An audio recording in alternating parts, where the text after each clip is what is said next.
investors, that's a thing here now. So are you familiar with it? Well, I got a lead. I got a woman who's from Israel, and at first What's her name? I was like, Vika.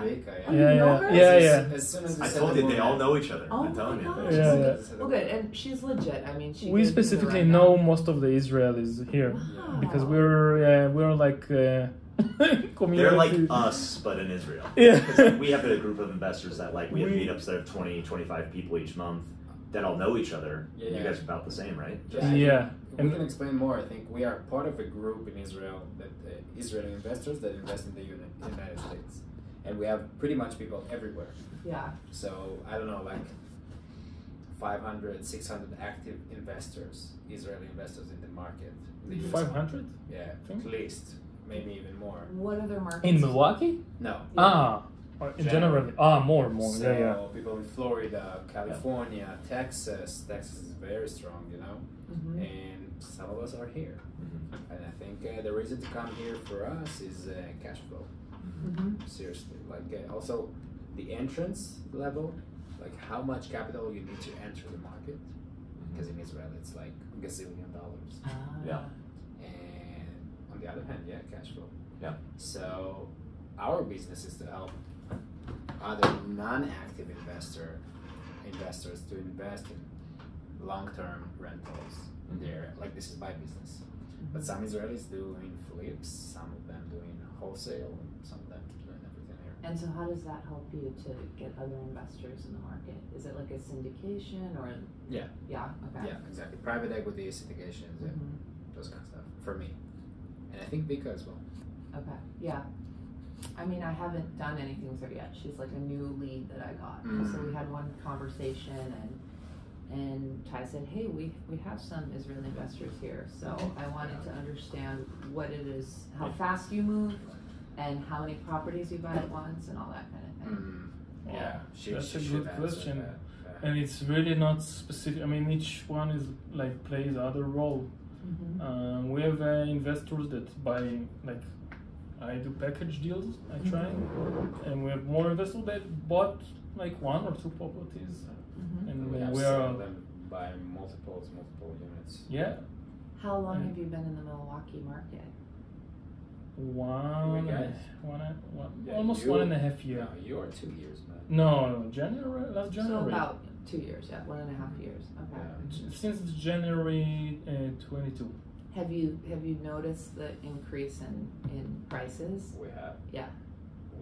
If we know. Oh, you like it? Of course. Well, I mean the values. Yeah, right. Exactly. But you still want to find deals, I'm assuming. Of course. But are you in it for 5 to 10 year kind of investments as well? For me, yeah. Yeah. For me, I'm here for the long run. But I don't think everybody.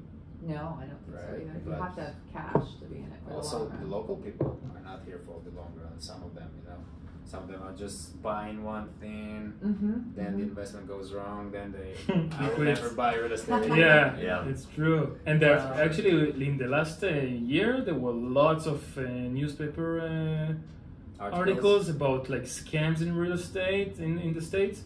Yeah, Israeli entrepreneurs that made scams. Okay. And it happens. But most of them are really nice, and that's why we know them, because we talk.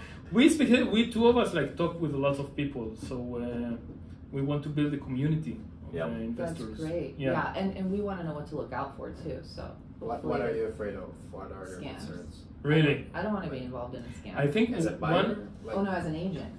I don't want to waste time with. Yeah. Are you saying that there are certain They are all over the world. Yeah. Your concerns as an agent of a scam. How can someone scam you? You're an agent. I don't know. You tell me. Somebody brought it up. Well, what's an example of a scam that you read about in the paper? Usually because it's overseas, so the investor doesn't know what he buy. Yeah. So entrepreneurs the GP.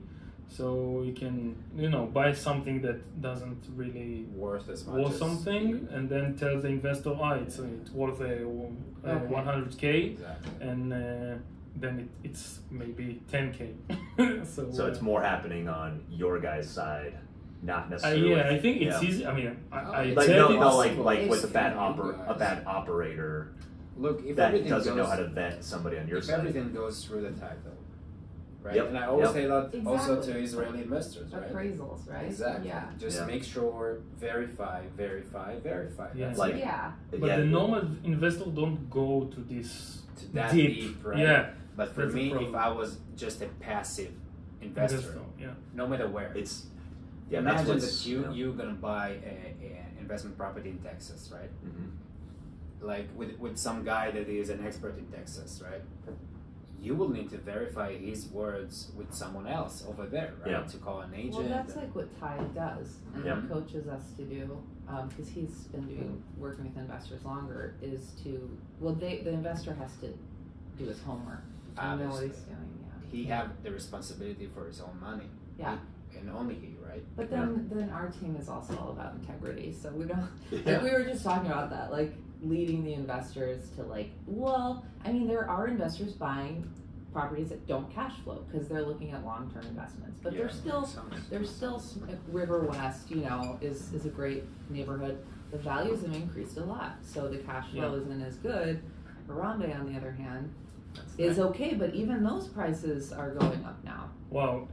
I mean, and this is part of, I think that's what we do here. I mean, to document and tell and making like we did in 2-3 days ago in the Yeah. meetup. I mean, that's how we can make sure that we're legit. Exactly. Yeah. Because they saw us on social media, they saw us in field with the agents, they saw us like making stuff happen, Yeah. and then they will believe that we're fine. And honestly, like, we have enough out-of-state investors, not even just out-of-country investors. They're just like, yeah, we're California or New York. Mm-hmm. Yeah, I've got cash. Like, just tell me what's a good investment, and I'll buy it. And it's like, until somebody's actually come here and experienced our city, like you said, like investing for the long run, some of that could be like improving in an area, flipping a property and getting, improving the area as well. But it's like, some people want to come in, buy the property for cash, just put property management on it and never fix it up ever again. It's like, we have a hesitation sometimes to work with people that never even have the interest of coming to visit, which you guys have. Your whole group is coming here to understand the market. You're like doing things that investors should do. That puts a lot more confidence in the agent, because Rod and myself are investors here too. So we want to work with people, whether you live here or not, that care about the community and like investing in it, because you guys should have a drive to do that too, not just extracting as much cash flow out of our market as you can, Right. but like if you improve areas and buy in the same areas and improve those neighborhoods, You're helping your everybody. asset values should go over time. Like, but That's not the everybody business. operates that way. Some Right. people say, I've got $1 million to throw around. Just buy me a package of 20 properties that are dog crap and give me the cheapest property manager I can that doesn't even look at the properties and evicts people all the time. Like, that's where our community doesn't grow. What is the business? What is a real estate business? What is it? I would say we're in the business of providing knowledge to people to make good decisions and invest but in their the future. real estate business, Yeah. not our business. Yeah. What is the real estate business? I don't know. Real estate is about shelter, Okay, yeah. right? Are we filming? I hope we do. Yeah. Real estate is about shelter, because this is the product, right? Yeah. The product is a good shelter, and my customer, as an investor, is my tenants. Not everybody look at it that way, right? I agree with you, But sure. these are my customer. If they are happy and the Mhm. shelter, the product is good, right? My return will be good. Mhm. And real estate, I think, it's lovely because this is one of the ultimate values you can give to a person, because shelter is so important, and Yeah. that's why it's so Have to have expensive, it. right? It's like Yeah. groceries. Yeah, exactly. So it's also land, like territory, but also a shelter. Like, this is why it's so expensive. This is why it's so profitable, because the value you give to people is enormous. Mhm. Like, it's insane, right? Mm-hmm. And if you take care of your property, like a tree, I don't know, it will grow, provide more fruit, more Mhm. everything for you, right? Yep. And you will enjoy it more. And some people just want to buy. I don't call it hold, because hold is taking care of it, right? But Yeah. this is want to buy, and I don't know, send me the checks every month. Yeah. But very fast you discover the evictions, right? Yeah. Well, very fast, right? Vacancy could kill you. You know, if you don't have a good operator, maintenance, if you're not being responsive in, like I always find the first 3 months of every new lease with a new resident that comes in, they want things taken care of that they think are important to them and their home and their shelter. Yeah. And the better customer experience you give at the beginning, they're going to treat your property better in the long run and want to stay there because you're responsive and a good landlord. Yeah. Like they want to do good by you because you've done good by them. Exactly. Like reciprocity sort of thing, you know? Exactly. Yeah. So your customers are investors, some of them, right? Or home buyers, right? Yeah. Right? And my customer is an investor. These are the tenants, right? So this is like the process of we're giving to each other, right? When you do flips, your customer is the homeowner, not the tenant, but the homeowner, right? In the end, the end point. And when you realize who is your customer, you realize what you should do. Yeah. And where you should buy as well. Yeah, for sure. I agree. Because you want a good customer as well. Right. It's about fixing problems, looking for solutions. Yeah. We see if investor look for good interest, tenant look for shelter, and we make we connect the dots. That's and we're trying to make a business out of it, of course. Like we want it to be profitable, but our profit, like we look at it 10 years into the future, and that's the difference between us and the tenants. Because I buy something for, I don't know, 100K, 200K, 300K, 400K, and the tenants only pays, 1,500 each month. That's all he needs, right? Because he's looking for 1 year to stay here, or like he looking month to month. I'm looking 30 years, so I'm able to pay those amounts because I'm looking into the future. Yeah, that's the business. And I try to say it all the time. If you realize this, I think everything will be easier 20 years down the road. Right? I'm 26 right now, so I'm looking at myself 46. Yeah. This is what I'm working for now. To 46. That's the idea, I think. Yeah. What do you think got you guys, other than cash flow, now that you've been here in person, what's gotten you most excited about the Milwaukee market? The Milwaukee market? Yeah. First of all, as you said, like the purchase price divided by the rent is very nice here. Right? The ratio between the median price and the median rent is very good. So that's obviously our main focus. But I think two scenes are popping here that are very nice.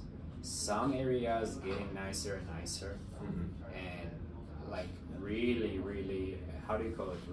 Like they call it either gentrification or path of pride. Exactly. So really like this, and the other one is Airbnb, which I think is very, very powerful in this area. Surprisingly, we didn't know that when we got here. It's a regional market, which means that it's more stable. Even in bad economic times, people travel here for Brewers games, Bucks games, weddings, bachelorette parties, regional traffic that's drive-to market as opposed to a fly-to market like a Chicago, a Florida, wherever else. We have much more consistent. We don't have these booms and busts of everybody's trying to go here, but everyone's always coming here for Summerfest, festivals, which the festival season's about to start up. Yeah. We're getting ready. We should get ready the Airbnb for that.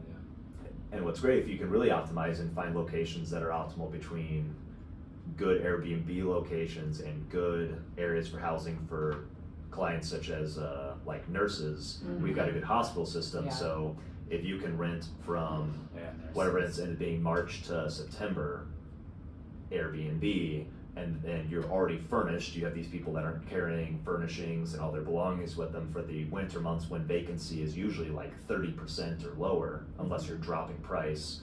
It's a really good way to stabilize those returns. Exactly.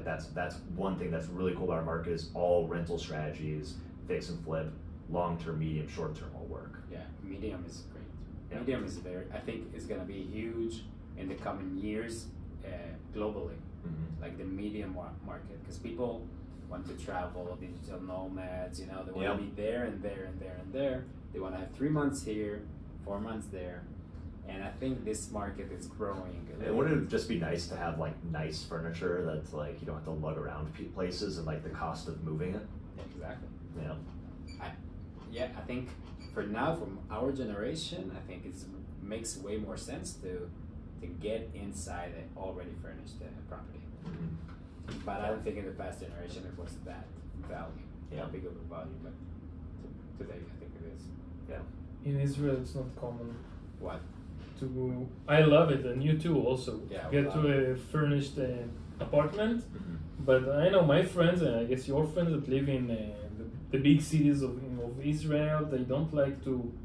They want their own stuff, and well, I don't see it like the real value of it, but because it's really a headache. Because it's my stuff and it's nicer than yours. Yeah, exactly. But it's a sofa and it's a refrigerator. I don't know. And here it's really common. Yeah, I love it. I think it's for me. It's like you know. Yeah, just bring your bag and clothes. Just bring your bag. Yeah. Yeah. Exactly. Clothes and sure. laptop, and that's okay. I live here now. That's easier. What's been your favorite neighborhood? For me? Yeah. Yeah, West Nile is no doubt. You like West Nile? Really? Hands Yeah. down. Hands down. As it for investing? Or Yeah, I think you can still find nice deals. Yeah. Even though it becomes harder and harder, but there's still generation shifting over there still. yeah. And we came across one deal, my favorite deal so far. Yep. And it was like this, the owner was dying, and the daughter really wanted to sell before, and we were able to purchase it from them. Yep. For a really nice price. We made it even nicer because the tenants inside were like 30 years long inside the house, so we had like tremendous amount of everything inside of it. Yeah. Was it single family? Duplex. Yeah. So I think West Dallas area, and we like our tenants over there right now, and the value was great. If we can find more of these, I would definitely buy them. Yeah. West Dallas has probably been my favorite rental market recently, just because that's the one market that fits the exact mold where the rent to price ratio still works. It's not the sexiest in the area. Yeah. It's the closest to the most hospitals for medium-term rentals, and as long as you're on the east portion, closer to the Brewers Stadium, you're 10 minutes from downtown still. State Fairgrounds and the expo centers that they've got going on. Like, it's literally like the perfect market. And also, demographically, most people used to move to Washington Heights and Wauwatosa as like young professionals from downtown to Tosa. But Tosa has now gotten too expensive, and there's the stigma, like we kind of talked about earlier, of you don't want to go north in Milwaukee, so everyone's going south. Yeah, but the north is, some areas are nice. Yep. Some areas are nice. Yep. Some areas became very, very nice in the last couple of years, I think. And another favorite, Walker's Point, Bayview, all this area. Of course. Obviously. Yeah. They're great. Bayview's got to be like one of the coolest ones right now. Exactly. Which I think West Dallas, if I was to compare like the areas, so you guys were right on Lincoln and Kinnickinnick at Cafe Central. So Kinnickinnick has all of the amenities and all the restaurants and the bars. So Greenfield Avenue in West Dallas, which goes east and west, as well as Beecher Street, which is right below it, like those are two streets that have like that up and coming kind of like. On the east side, there's Oak Brewing, there's a farmer's market, there's some high-rise commercial apartment buildings that are gonna have mixed-use retail underneath as well. Yeah.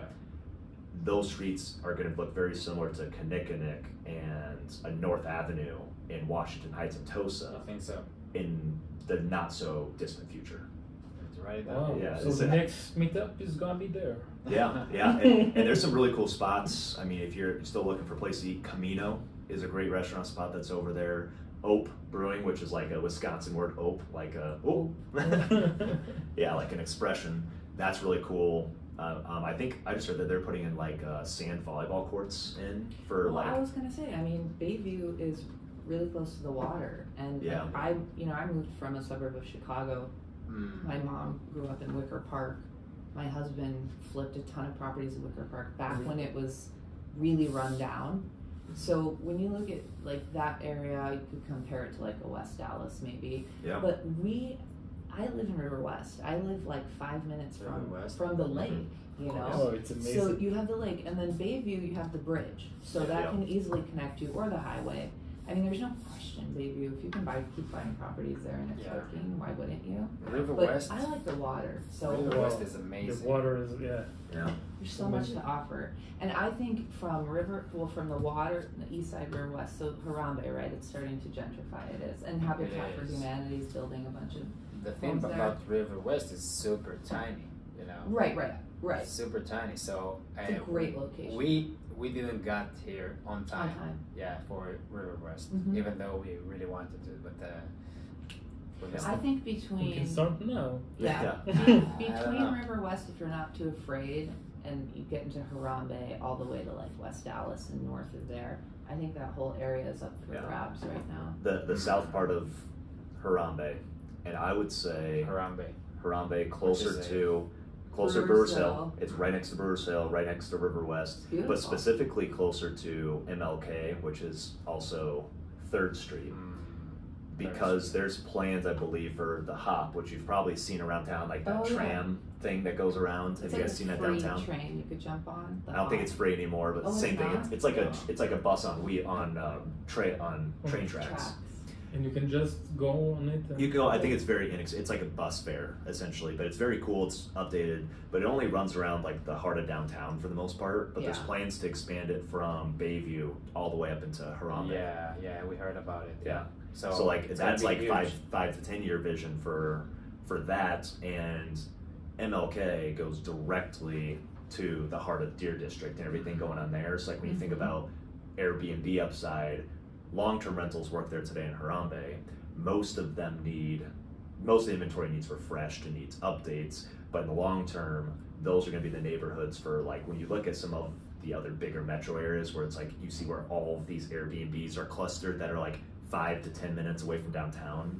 I think that's going to be like what Harambe that's what happened with Walker's Point. Walker's Point was 5 minutes from downtown, relatively ran down. Ton of people started doing like Airbnbs, wedding venues, and restaurants. Yeah. And I think that's something we'll see in MLK and Harambe. Oh. Yeah. I have a question for you guys. Like, I assume that we're gonna post this video to our Israeli investors. Yeah. To show them, that we're talking in English. And I wanted to ask you guys, like, if you had to sell Milwaukee, and why to invest here in Milwaukee, like why would you even consider doing this? There are many American markets, for us also Europe, but I don't know if American is any of your interest. Well, the cost of living is lower than like a Chicago, and it's so much more, you can get from place to place so much faster, and you can live on the lake for way cheaper. So quality of life is better than most big cities. I mean, this is a port town. There's a lot of shipping that goes on, comes into the port in Milwaukee. There's huge businesses, Johnson Controls. So you've got people coming. We have a great airport 25 minutes away. I mean, it has everything that all major cities in America have. It's just a little smaller, and it's like colder. Well, it is a little colder, but I mean, if you live in Chicago, and in comparison as a realtor, to get to 5 showings in a day in Chicago, it's your whole day. Wow, really? Yeah, because what if you have a client downtown, you live in Oak Park where I did, that's 15 minutes with no traffic, right? Then say you have clients in Hinsdale, which are like beautiful, it's like one of the nicest suburbs. I mean, to get 3 showings in takes you all day, right? So just accessibility. You moved here from Illinois, from Chicago? Yeah, because we invested in some properties in River West and Harambe, and with COVID, our kids' school, kids' school became virtual, and we were like, we'll finish the year virtually, but we need them to be in school. So we moved here and put them in a private school, and they were in school, so that was great for them, great for us. We could manage the properties, live in the house we had purchased, which we didn't intend to, but we love River West. Yeah. You know, it's fun. We can go skiing. We have our tennis club. Yeah. We can go to the beach with the kids, ride our bikes on the trail. So River West, you know, it has the bike trail. You could jump on the bike trail in Shorewood, River West, or even Harambe, and bike all the way out to the suburbs. And along the way, there's like pubs and stuff you can stop at or eat. Yeah. I mean, so you can get all over Milwaukee in a day on a bike, you know. And then if you have a boat, you can dock your boat here for like a fraction of the cost of Chicago. Wow. Yeah. You can take sailing lessons for cheap. You can take horseback riding lessons for your kids here for. So one lesson in Chicago, horseback riding for my daughter, was $150 an hour, right? Here it's 4 lessons for $140. What? Yeah. Cost of living, quality of life. Yeah. Quality of my. life, right? So then your Wow. kids can do like they could be like really well rounded. Their portfolios when they apply. When they apply to college, they're like, Oh, here's my amazing. resume. I do everything because I lived in Milwaukee. You know. Wow. We owned a boat. I learned to fish, like, because it's all right there. The river's right there in River West. I could walk to the river and throw my line in. So like Airbnbs, yeah, you're right, Ty. I mean, and you know why we like Airbnbs? Because it's not a hotel, you know. Yeah. And you get to experience Milwaukee. You're not like in the Holiday Inn It's way or, nicer. like, whatever, the Hilton. Or, It's nicer than a hotel, I think. Yeah. For most people, and you also have a kitchen. Yeah, and I mean, I have to say, like, people here are really industrious, hardworking, smart. We have great universities. Yeah, you yeah, know? another. Yeah. So That's a good reason the as well. people are quality too. I don't know, like every city you go visit. Way better than Illinois. Well, you know, maybe. Yeah, I mean, and maybe. Illinois, I think it's crime Illinois right is now. like LA. It's like there's so many different pockets, you know. Yeah. There's Saguenay is all Jewish, right? Or there's like, you know, Yeah. the South Side is like predominantly African American, you know. Here as well. Here as well. Very segregated. Yeah, it is very segregated. I yeah. think the only disadvantage of Milwaukee, but I think is the American market in general, right? Unless you go to the democratic states, but here is crime, like That's right. 1%. Like Yeah, you have to be careful. That's true. there Like is a lot of crime going on here. there is a lot. And Not as much as Harambe- Chicago, but Yeah. And it's like, you never know, like one of our tenants in Harambe called me, she's like, someone just drove by and put a bullet through my window. And I was shocked because we had owned these properties for like 5 years now. Yeah. And we, you know, we go and we have good relationships with everyone and they know us. And I was like, oh, it's calming down. Yeah. And then like last year when my tenants was like, a bullet went through my window, it went through the window on our wall, you know, that we had renovated, like ricocheted. It could have killed her. So in that regard, you're right. But like any big city, if right? I had $1 for every time I heard this sentence this week, I had $5. But what are you going to do? It's a city. So, but what's the beauty of it is it's a city, but like River West feels like a suburb, you know? For us Israelis to hear about shooting in the street, and for us it's like insanity. Like this is like insane, Wow, right? I We know. have Wild West. yeah. This is like Wild West, yeah. Because we have some security issues, but they are on the outside, not in our streets. They are like on the borders, you know. Yeah. So. Guns, you know? Yeah. Well, that's- Yeah, but this is Everybody a can- political issues that the American have, I think, nowadays. Yeah. Well, people can now just Guns. walk around with guns in the supermarket. Yeah, you know? yeah, And I don't even that's notice. weird. My husband's like, oh, people in Aldi had a gun. Like, this guy had a gun. I'm like, really? I didn't even notice. I feel like the less you know, the better. But then now you have to be aware because everyone can own a gun. No, Like, this is insane. This is Mhm. insane. This is like, for me as Israeli, I don't believe you guys live that way because you are so modern country, but then and the capital of freedom, right? Yeah. But that freedom also hurts you. You guys like exactly.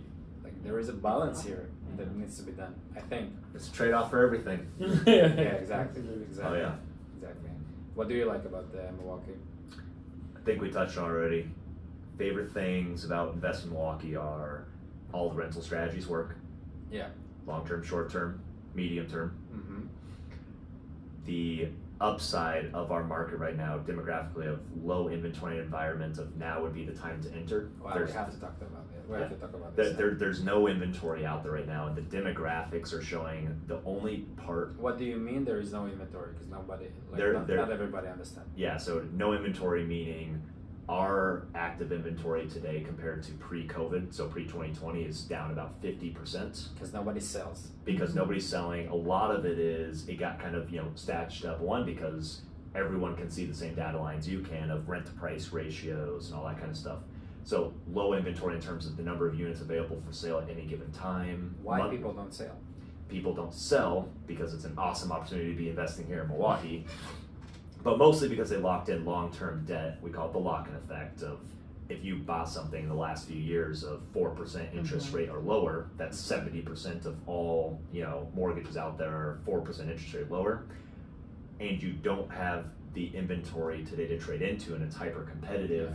Why would you trade a well-operating investment for uncertainty in investment that you may have the gut feeling that you're overpaying for at a new higher interest rate? Why would you sell your property if you have a mortgage, like an amazing mortgage on it, to get a different property, higher priced and higher interest rates? Yeah, right? The only reason that you do is if you're looking to scale, which I think there's very few investors out there looking to scale. I think a good example is Charlie, where he's selling a duplex, a triplex, and a 4-unit commercial building to buy a commercial opportunity, 1031 exchange. So he is pushing. I make a lot of these. Yeah, he's pushing his investments of these 3 properties into one big one, where he's going to be making the same monthly income, but it's fully managed by someone else because his time is better spent owning a building now rather than operating 3 separate buildings. So there's sometimes in your journey you pivot from active management, higher returns, to lower returns, less work. But that's also a big play because it's in a good area, all those different factors. So that's the only reason somebody's trading up today. And those are relationships I'd say I'm most interested in making, are who are the people who are enjoying their investing journey, because they're probably buyers, they're experienced, they know what they're doing. But then when they're ready to trade from their couple duplexes to an 8-family or 16-family. So this is what you're looking for right now. That's the kind of people I want to know. I don't want to know the people that necessarily are like, oh, I hate investing and this is terrible and save me. Sure, I'd like to solve the problem if I can, but I'd rather know people that are having a great time experiencing and want to continue to grow and improve the Milwaukee area. So you are an agent for investors. Oh yeah. Which is a niche, right? Because most agents are not for investors, right? I would say our entire team is agent focused. So we've got 10 agents on our team, and I'd say about 5 of us are investor friendly. You've got Charlie, myself, Rada, Nick Harrington on our team. We actually have a couple part-time agents that are on the investing side, whether on the W-2 side with bigger operators and developers, or on the software side. We have a team that's 6 people on our team that are all investors or involved in investing on a day-to-day part of their business. So that's our main focus, and how most of our team got started was less so on the real estate agent side. Most of us were investors in investing before we really grew our agent business. I think that's what it is, because those of us who are investor friendly are investors. Yeah, right? It's hard to be. It's like if you're going to be a first-time home buyer, why would you use an agent who doesn't own their home? Right. I want to talk a little bit numbers with you guys, right? So explain me or tell us about the deal that you guys did or were involved or was the agent of, and tell us let's do a small breakdown of the numbers to understand what kind of return can I get for my money here. Gosh, I feel like most of my best examples are house hackers, which aren't a great example for your investors. For local Israelis, but I think that will make sense for people. I think. Yeah, I would consider myself a house hacker expert, which is buy a duplex all the way up to a 4-family, live in one of the units to you're trying to achieve 3 goals. I like living there enough to live there for a year to use the United States, the financing opportunity to do 3.5% down, 5% down, or 15% down, less than 25% down, which allows you to save capital to do another investment sooner. One moment, just to translate. Yeah. When Thai say 3% down, 5% down, 15% down, it means the amount of money you should have beforehand when you buy the property. I put 5%. and the bank puts 95%. Yeah, and it's increasing your leverage, which naturally by increasing leverage increases your return on investment. And your risk. Because you're cash on cash, it increases your risk. But in all honesty, you know, when you're living in the property, you're leveraging that, but creating less risk because you're occupying one unit. And typically goal number 2 is you're living for less than what it would cost to rent a similar unit in your area. So you like where you live, you're living for cheaper, you have a higher savings rate to potentially do it another time, or then go buy the fancy single family home. And goal number 3 is when you move out, it should be break even after mortgage, which is principal, interest, taxes, insurance, private mortgage insurance, because you put less than 20% down. And we usually just do like a ballpark 25% operating expense, which is essentially only you 25. Yes, and mostly because for a lot of these guys, if you take the gross rent, let's say you get $2,000 a month in rent, you're essentially going to be saying I need to be putting $500 a month into partially into maintenance, capital expenditures, and vacancy. But then every month you're probably paying a property manager. But most house hackers are active investors, and in the initial phases of their usually first 2 to 5 years, they self-manage, so they're saving about 10% They do. on their operating expenses, and you're getting cash flow or rental growth over that time frame. So to sum it up, like house hackers are people who, because they live in the house, they can leverage more from the bank. Oh yeah. And they're looking to rent the other units in the house and help these units pay their mortgage. Yep. And kind of living for free or for cheaper. As close to as you can. Yeah. For cheaper than they would pay as a tenant over there, right? Yeah, and everybody understands. I know we talked about this, the other night. Like time value of money. If you would have been paying $1,000 a month in rent, but now your rent's only $500 a month. If you now have created $500 extra per month or $6,000 per year, everyone who understands a little bit about compound interest, an extra $6,000 a year if you're a young individual or starting early in your early 20s. If you're investing an additional $6,000 a year because you're saving that amount, that's going to compound by the time you're at retirement age or even at age 40 or 50, and it's going to put you well ahead of all of your peers who chose not to be uncomfortable, delay gratification, buy a single family home, and all you have to do is buy a place, live in it for a year, and have it be halfway decent of an investment. Like, it's a 1-year investment in delayed gratification to completely change the trajectory of your life. But most people don't want to do it, and it's also really challenging when duplex inventory is down 60% versus a year ago. So nobody sell. Yeah, because nobody's selling. When was the first investment property you bought? What age? I was 24 and 11 months, so 25 essentially. Yeah. Yeah. So I bought my first house hack when I was 25. Yeah, me too. Yeah. Me too. What about you? 25. 25? No, I repeated. Yeah. Wow, me it was 31, I think. 31? 31. What about yourself? So I never did house hack. I never lived in one of my properties. But did you buy an investment property? I bought a package when I was 36. Your first deal was a package deal? Yeah. Wow. My husband helped me. He's a contractor, so he did a lot of the work to stabilize the property. Oh, amazing. That's perfect. Yeah. Actually, yeah. Also, mine also was a package, but it was at the duplex. Your first deal was a package. Yeah. Oh. And they were foreclosures, you guys. So So now the prices to me, I'm like, I'm gonna buy in River West. I wanted to talk about this. Seriously, I think for us as Israeli investors, and as a new investor in this market, and we don't know anything about the market, which is important, I think, we find opportunities that local guys just dismiss. Right? And we talked about it before because we can see, like, we do the numbers, we don't have the emotions of, oh, this is overpaying or this is too much. We just look at the numbers and we find amazing deals that the local investor that competes with me just disregard, because it still works here. You can find amazing deals in very nice neighborhoods. It's not that hard. Here's another thing. Like with us, because my husband can build, right? Yeah. He's a great carpenter. Yeah. And he knows a lot of people in the trades. Yeah. Like my beautiful quartz countertops should have cost $10,000. They were $3,500.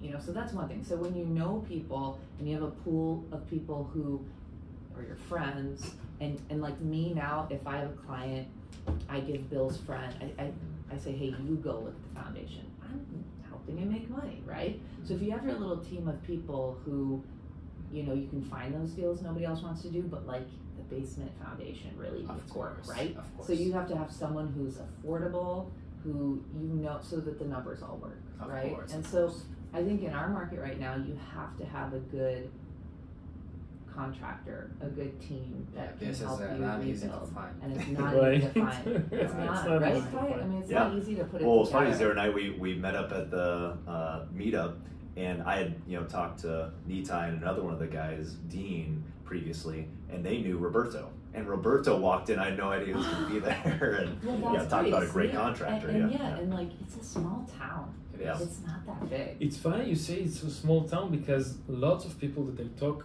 in Milwaukee, in locals, so they don't know for example, when you met Mark, Mm-hmm. so and I get to know Roberto from Yeah. I don't remember even, but and then I gave him to Mark, and I mean Mark looked for a contractor, although he also by himself, but it was amazing because they didn't know each other.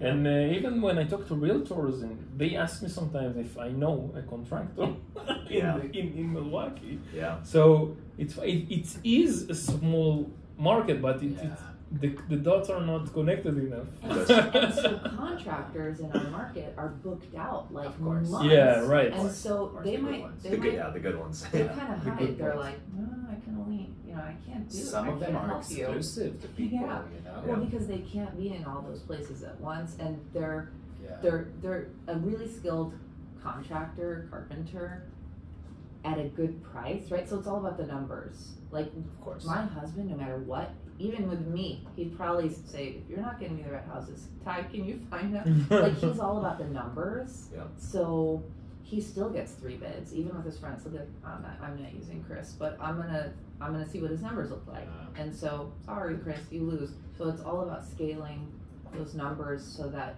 your model works Yeah. for those Wow, properties right, that nobody else wants to buy. Numbers are very important here. Of course, for all of us. Very important here. Yeah.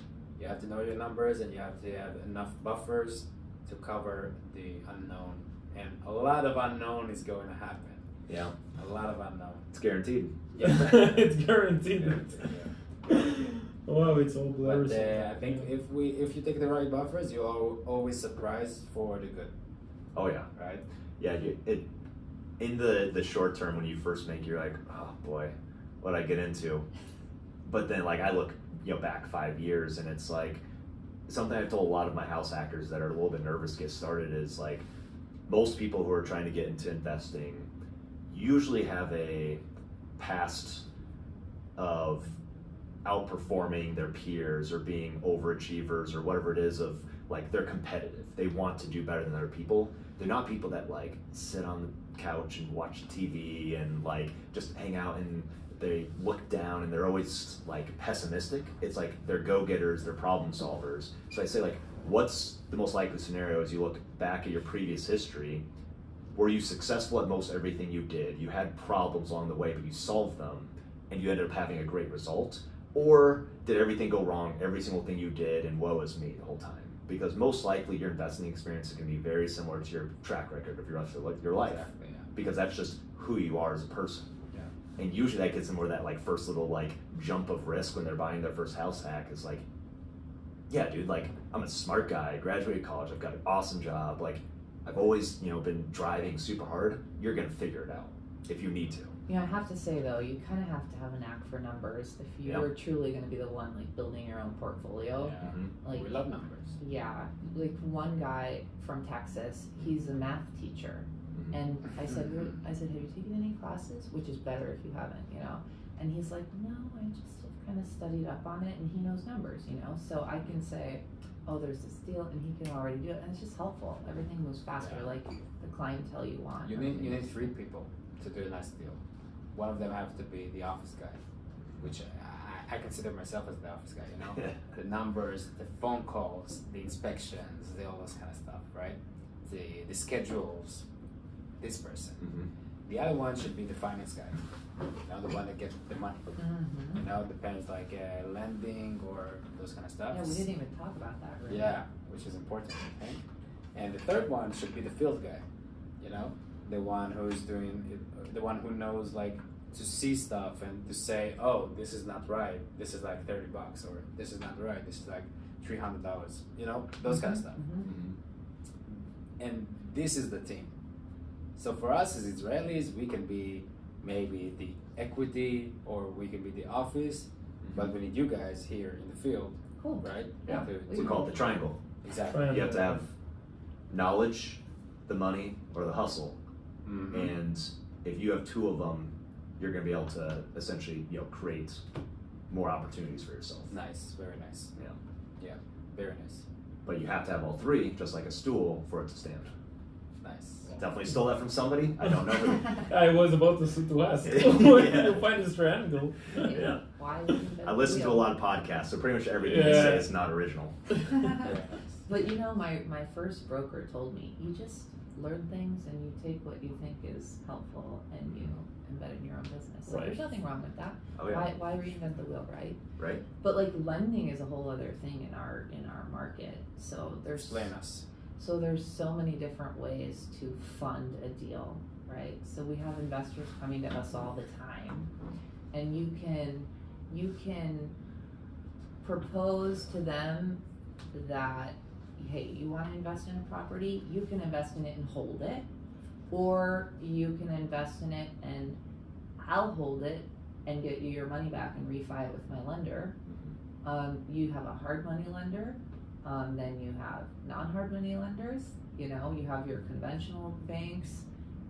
I mean, am I missing anything? Seller financing, subject Seller to. financing. Yeah, I don't even touch that. I should, but that's how I bought my last 3 deals from my parents. So I'm just lucky. So yeah, seller financing. Yeah, seller finance is big here. But I work with private equity.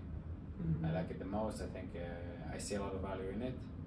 And but yeah, one day we should get into lending, I guess, in the future. Like we should start taking loans and stuff like that. Yeah. just come back, visit us, and we'll talk about lending next. Yeah, that's my preferable way actually. Well, yeah, you more work with private money. Yeah, private. Like a fund. Yeah. Yeah, that's what we want to create now, my husband and I. Yeah. Really? Wow. Because a lot of people want to invest and they're looking for the right people to do that. Right. But some people don't really like to, you know, get involved with other investors, so they prefer to just take a loan, which is also great. Yeah, or they don't know how, and there's like a lot of rules and regulations. You have to be careful. Yeah, lawyer, CPA, that's it. You're covered. Yeah, basically. but yeah, that's I think the next thing, and you know why? Because essentially, are we talking about like cash, right? So it just moves faster, and in such a fast market, I mean, we've lost out on deals with cash, but whatever. But at the end of the day, if you can move the money and close the deal quicker, your investors are happier, right? Yeah. So because our lending process takes a minute, you know. Yeah. Well. Fast. No, I mean it takes. When you say, "Oh, that takes a minute," that's like sarcasm. Yeah. So 30 to 40 days. Yeah. I mean, you know, maybe that's a little bit less. In current market, right? Last year probably different, or not? I think 30 days. 30 days has been the traditional, even with financing closing time frame, pretty much since 2020. Honestly, this year it started accelerating to like 21 days, even with financing. That's right. Yeah, a couple years ago, Guaranteed Rate was able to do really fast loans in Chicago, like 21 days. What are your dreams for the future? What do you want to do here? Whatever I want to do, whenever I want to do it. Yeah. But I like what I'm doing. I've always liked I always wanted to do like teaching and education and like that kind of stuff, but like I also really love business and like mentorship and stuff like that. So like if I could just like within the team, I help coach up some of the newer agents that we get as we grow our agent team. If I could just do all that, and have passive income paying for my day-to-day expenses, maybe be making a little bit of money on the side with whether it's the agent business or, you know, being an employee of the business, training other people how to grow in a career that is super high income if you do it right and put in the hustle for 2 to 3 years, I think is super cool. It is. Love to teach like one class at a university. Yeah. Really? Yeah. Just one class like per Just week. one. Yeah. Why? Per semester, one class. Just for the title. Yeah, just for fun. Yeah. Sign me up. Yeah, that'd be fun. Just like doing that stuff so that like when you're in those, you know, prime time years of family and all that stuff, you just like can just say no to other things and just go do whatever the heck you want. Yeah. When you want to, but yeah, that'd be fun. Nice. That's What about fair. you? Yeah, I mean, real estate is just a vehicle for us really to, you know, generate passive income so that we could do the things we really love to do and give our kids opportunity to do whatever they want to. Yeah. You know, like I want them to learn how to do and manage their assets that are going to be handed down to them. Reach their point with that, right? Yeah, Mm-hmm. but do I envision that for them as like a dream job? No, you know, like like I said in a meeting, I want my daughter, she's an artist, so I want her to be able to go to Paris and study art if she wants to, and she learned French, so do the things you love to do. Ultimately, I want to do the things I love to do. You know, I'm working hard to build a real estate portfolio, so that I can maybe open a fashion consignment store. Oh. And now my daughter wants to work in it. So now I used to envision, oh, I'm gonna run the store, that'll be fun. Then I'm like, no, I'm not. I'm gonna go play tennis and like travel. Yeah. She can do it, teach her to do it. So that's one goal right now, is like a commercial building with a space in a sort of off the beaten path part of River West or Harambe, where I can recreate my favorite consignment store from Chicago, where you can get better clothing than like any of our retail stores. Because it's just better quality European stuff, you know. European stuff. That's just fun. That's just one thing. Amazing. Sounds good. My goal here. I know you said dreams, not my goals. dreams- Good. Good point, man. My dream right now, I think. Goals are just so pragmatic. Yeah. Yeah. Yeah, you're right. They're dreams. I have one dream right now, but I can see myself buying a house for my family, and this is like my dream is the moment of the key inside the lock, you know, that I open and I see. I really want to see the ocean from my windows. It's super interesting to hear your dream and something that is unobtainable for less people, and so many people take it for granted here in the United States that it's like generally very easy to own property and live in it. Oh, Yeah. right. It, Wow, like, sure. and the conversations you have about people that are always like, you know, capitulating about, oh, it's just not got the right this or that or this street or that street. And it's just like, you know, more than hear that a lot. yeah, more than 65% of people, you know, own a home here in the United States. So it's like the average person does own their home. That's very interesting to. Yeah, in our country, the average person does not. I think it does. He does if he buy in United States, but Yeah. he doesn't if he buys Yeah, in Israel. so I think we've talked about this, my husband and I. Like, ideally, we've lived all over the world, both of us. So, like, we would love to have an Airbnb in our favorite spot in Portland, in California. Yeah, Maybe same. yeah, Laguna or whatever, Pacific Palisades, or Yeah. Santa Barbara. And then maybe we could go buy up some properties in Europe, like Greece or Belgrade, where like my ancestors are from. Perfect. Maybe a better part, or Montenegro on the coast. But Airbnb it, right? So that Absolutely. wherever you want to be and whatever you want to do, maybe in Paris I could go see the French Open, you know, because we like tennis, and it's ours, but we Airbnb it, so it's working for us, but we can enjoy and reap the benefits of real estate. You know? Amazing. I mean, it's like amazing. one of the most important assets in the world. And then, yeah, it's also your dream, and also you give others the opportunity to live in this. Totally. Yeah, to And- share your dream. And get a feel for the community, because we are a very community-oriented town mentality, Yeah. like many other Oh, this places is in the amazing world, to I'm see. sure. But like, you know, you don't stay in the Hilton, you stay in River West, so that you can like access all these cool bars and pubs and restaurants or Bayview or. Yeah. We are staying in Bayview right now. Oh, cool. Yeah, Bayview's great. What's Yeah, that we place? like it. What's that bar with the good cocktails? It's called. Somebody. There's just- a lot of In Bayview? at random. Yes. Yeah. Yeah.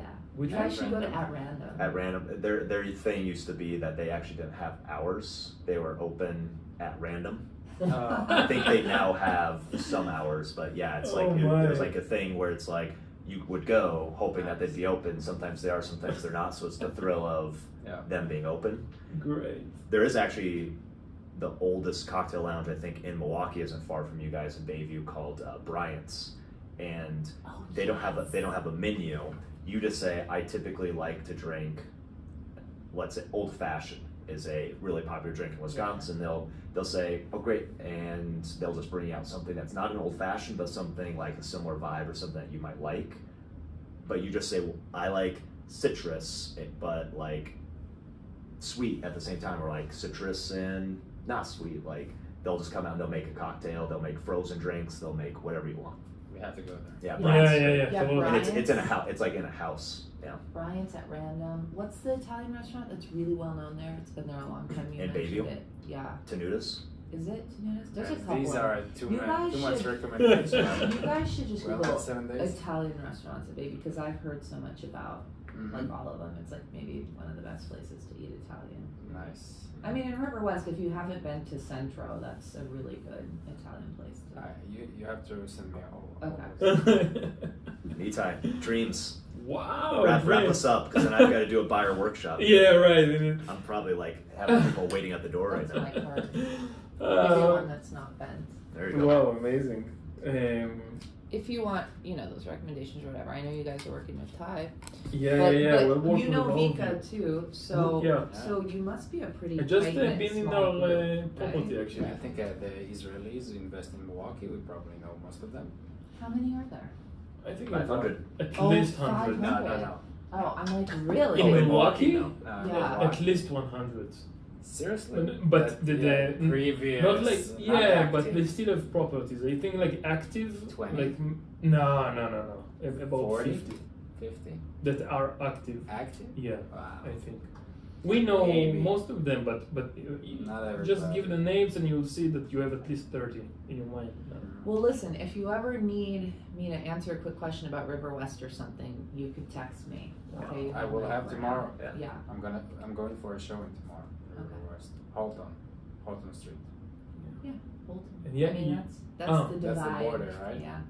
Yeah, Yeah, so yeah. we're gonna see it. Holton is one of those streets where I'm not a local, but like it's just full of like bars and smoke shops and all kind of stuff. Like if you can be a block off Holton, great, but Holton is just like Yeah. it's just not the best. Yeah. Yeah, for tenants and everything. What too. is it? Is it commercial? No. It's just a house. Some of them are mixed. Duplex. Residential. Oh yeah. Okay. Yeah. I mean, my friend owns a couple of them on Holton right there. I've seen It's not them. perfect. Well, Holton, it's the divide. So you get, and it's a very busy thoroughfare Fair. yeah. for, our city. So you get a lot of Harambe druggies, bums, like hanging around there. Mhm. Did you know that the bike lanes are actually a passing lane in Milwaukee? What do you mean? No. Literally, it's like one lane each way in traffic. And Oh, there's yeah, bike yeah, lanes, and sorry. people just skirting around it. Yeah. Oh, This man, is yeah, scary. this Yeah. is scary. No, Yeah. driving This is- here is insane. Yeah. Yeah. I still want to hear goals. But I We feel give me like time. we looked Or not at goals, Goals sorry, or dreams. We were considering them, but it just needed too much work. And Yeah. she sold us another All right. property in River West. We have to hear Nitai's dreams. We though. have to. You don't have to. We have to. We have to. All right, do it fast because it's really easy. But my goal, that's what brings me here is, and you can help me to do it. I would love you to help me, and I will help you. Yeah. Make your dream come true, and it will have. I want to have 100 doors. There you go. I will Yeah. have at least $100 dollars from each of them. I Mhm. mean, like not the Cash gross, flow. yeah, cash flow. Mhm. And meanwhile, to enjoy the process. Yeah. This is the most important thing that. Where are you at right now? That's Yeah. great. Where are you at right now? 9. You have 9. 9, and Me too. Yeah. There you go. 9 is my Who's last. gonna get there first? Well, I haven't another 2, so maybe you can split to have it together 10. Yeah, I don't know if I need 100. I think, we'll see.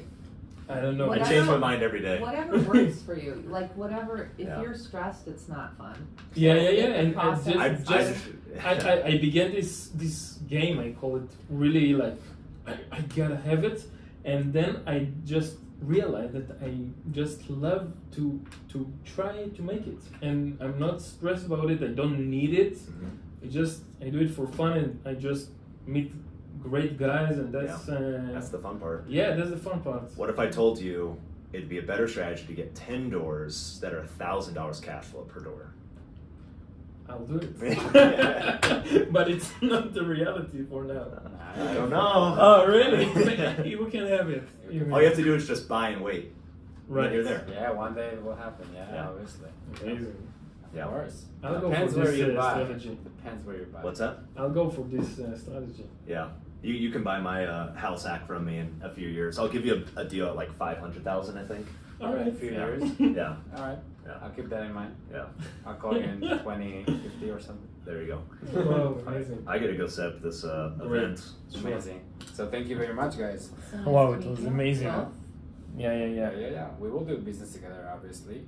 And also, Compass is the name, right? yeah, compass. That's our brokerage, Houseworks Collective on the other side.